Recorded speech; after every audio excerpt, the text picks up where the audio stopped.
یک ساکن نویه فرخور بعد آنکه 170,000 سامانیش را در قمار بای داد، شب 5 میلیون سال 2023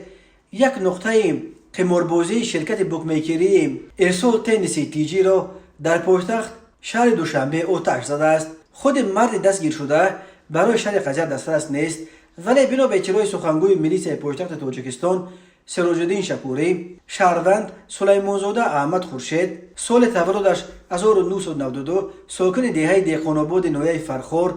مدت طولانی باز به بازی‌های بردآور بوکمیکری مشغول شده مبلغ‌های بزرگی را در این قمار از دست داده است. از جمله روز 5 میلیون سال 2023 سلیمانزاده بعد آنکه در نقطه بوکمیکری ارسال تنیسی تیجی باز یک مقدار مبلغ بزرگش را در بازی گذاشته بای داد، از این به غضب آمده شب 5 میلیون تقریبا ساعت 21:44 دقیقه با خود بنزین گرفته وارد این نقطه بوکمیکری شده آن را آتش زده است. خود سلیمانزاده در گزارشی که در برنامه تلویزیونی اخبار وزارت کارهای داخله نشر شد گفت: سوم بای دادم، قهرم کرد، رفتم بنزین گرفته آوردم و همه کامپیوتر و چیزهای دیگر این نقطه بوکمیکری را در دادم.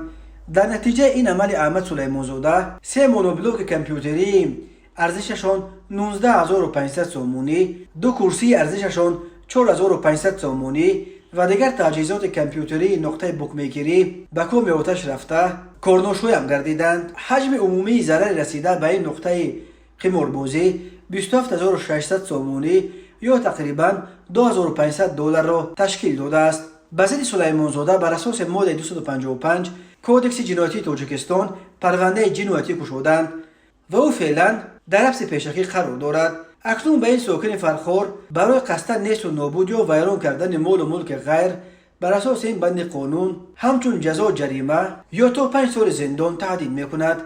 و اما در شرح‌های زیرین این خبر در شبکه‌های اجتماعی اکثریت نقطه‌های بوکمیکری را به سوء استفاده از نقطه‌های ضعیف شهروندان به خاطر به دست آوردن درآمد مفت ایدار کرده نوشتند با عیب این شرکت‌ها که در پشت هر کدامش پشتیبان‌های پرنفوذ ایستادند هر سال هزاران عائله خانه‌ویران و قرضدار می‌شوند.